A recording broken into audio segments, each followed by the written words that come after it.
Hello everyone, आज हम देखेंगे कि हम सिंपल लॉजिक से चार्ट को किस तरीके से रीड कर सकते हैं। तो कल के मार्केट के अकॉर्डिंग 43,700 का सी हमने यहाँ पे चार्ट ओपन कर लिया है। यहाँ पे हम देखेंगे कि किस तरीके से मार्केट में हम कल काम कर सकते थे। तो 3 मिनट का टाइम फ्रेम यहाँ पे मैंने लगाया हुआ है। 3 मिनट का टाइम फ्रेम हम इंट्राडे के लिए यूज़ कर सकते हैं और इससे हमें छोटे छोटे मार्केट के मूव कैप्चर करने में हेल्प होती है। तो सबसे पहले हम यहाँ पे एक कैंडल देखेंगे, सबसे फर्स्ट कैंडल। तो फर्स्ट कैंडल ये है, टोटली इंडिसिसिव कैंडल है। तो as a immediate support and resistance इसे हम इसके हाई पॉइंट को और लो पॉइंट को हम यहाँ पे नोट कर सकते हैं। तो ये हमारा इमीडिएट रेजिस्टेंस हमने ड्रॉ कर लिया है। इसी के साथ साथ हमने इमीडिएट सपोर्ट भी ड्रॉ कर लिया है।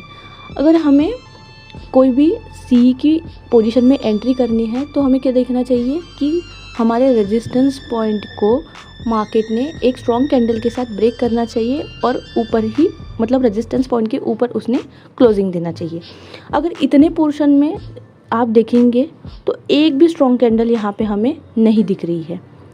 ठीक है, ये स्ट्रॉन्ग कैंडल इसलिए नहीं है। हम स्ट्रॉन्ग कैंडल को कब कंसीडर करते हैं, जब उसमें 90% की बॉडी होती है और 10% की वीक होती है। और अगर इतनी कैंडल्स आप यहाँ पे देखेंगे तो इन सभी में लॉन्ग वीक्स बने हुए हैं। तो इनमें से कोई भी कैंडल स्ट्रॉन्ग कैंडल हम कंसीडर नहीं करेंगे।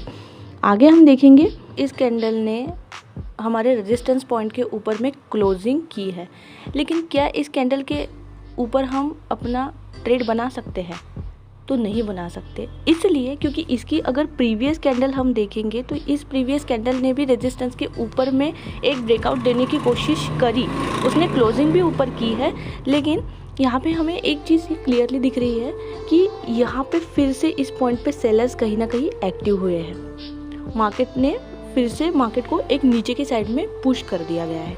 तो अभी हमारा वेरी नियर जो रेजिस्टेंस क्रिएट हुआ जो वो इस पॉइंट पे है।